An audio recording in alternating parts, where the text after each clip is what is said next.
রাত তখন প্রায় ৩টা বাজে।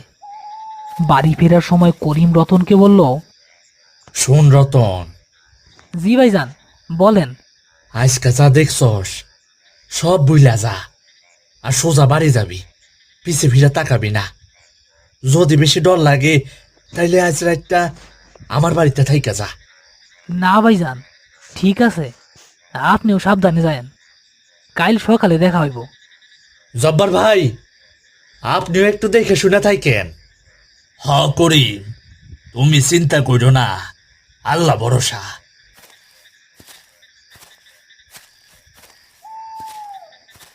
করিম নিজের বাড়ির দিকে রওনা হলো।